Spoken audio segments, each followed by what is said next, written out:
સુખદેવજી મહારાજ કહે છે કે રાજા, ક્ષીરસાગરમાં ભગવાન નારાયણ સૂતા હતા, એના નાભીમાંથી એક કમળ થયું અને કમળમાંથી બ્રહ્માજી પ્રગટ થયા.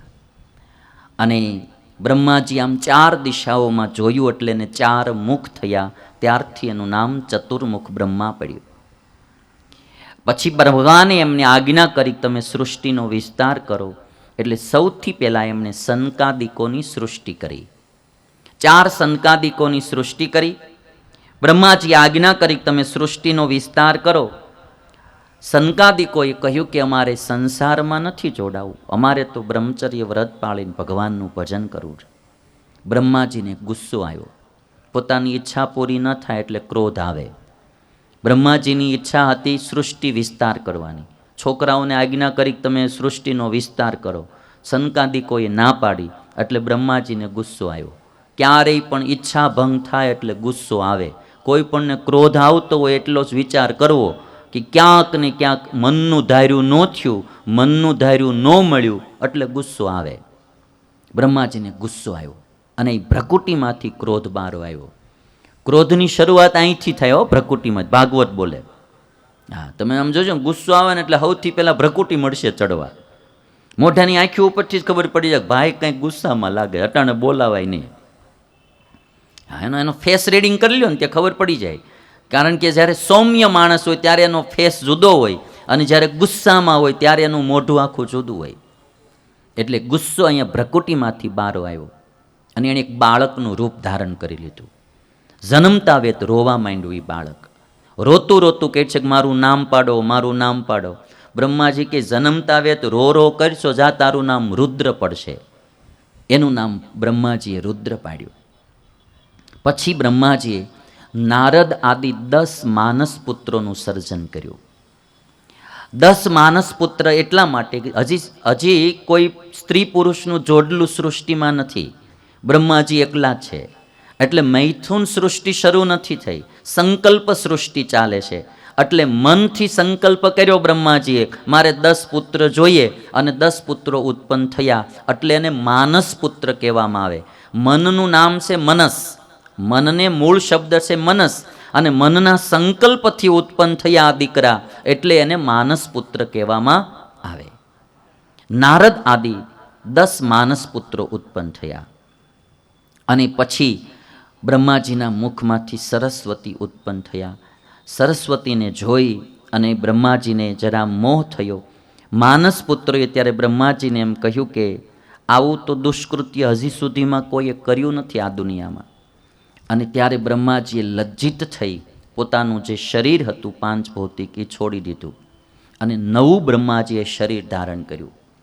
બ્રહ્માજીની આ કથા મને તમને એ સમજાવે કે એકવાર કલંકની ટીલી લાગે એ મરતા સુધી ભૂહાતી નથી. એકવાર કલંક લાગે ને માણસને એ મરતા સુધી ભૂસાતું નથી. એટલે બ્રહ્માજીએ પોતાનું પાંચ ભૌતિક શરીર જ છોડી દીધું. તમે પ્રાયચિત કરી લો કે તમે ગમે એટલું કદાચ જેલની સજા ભોગવી આવો પણ છતાંય સમાજ તો એ જ બોલશે ફલાણો ને, હા ભાઈ હવે એને અમે ઓળખી.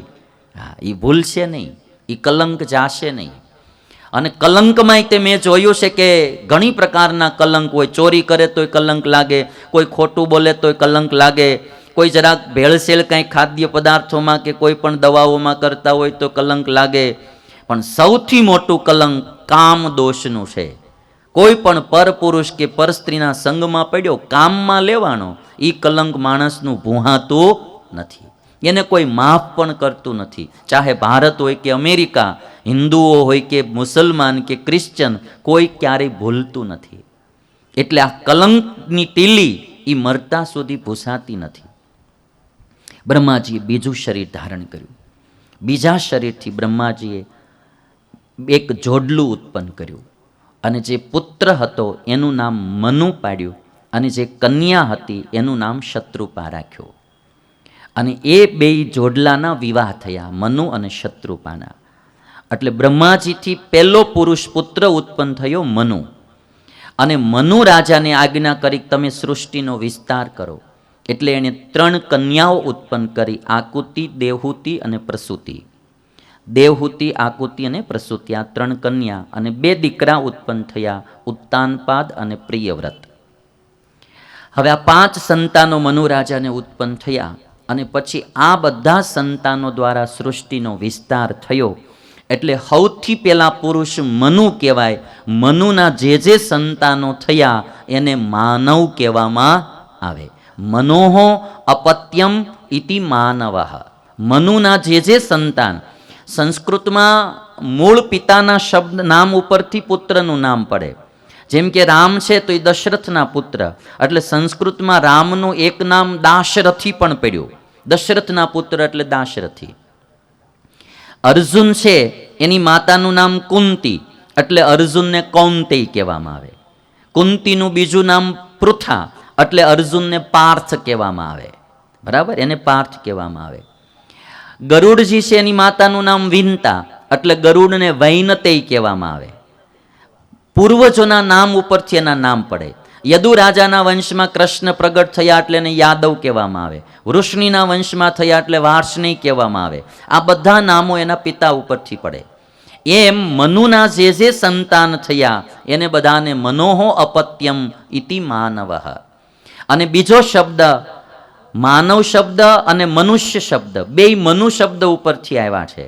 મનુના જે સંતાનો એને મનુષ્ય કહેવામાં આવે. મારે તમને આ બાબતમાં એક વાત કહેવી કે સૌથી પહેલા મનુ રાજા અને એનાથી આ બધી સૃષ્ટિનો વિસ્તાર થયો. પછી જેમ જેમ સમય જતો ગયો એમ એમ ગુણ કર્મ અનુસારે વર્ણ વ્યવસ્થા આવી. હાવ સ્ટાર્ટિંગમાં વર્ણ વ્યવસ્થા હતી નહીં, કારણ કે શરૂઆત એક થળિયાથી ન થઈ છે.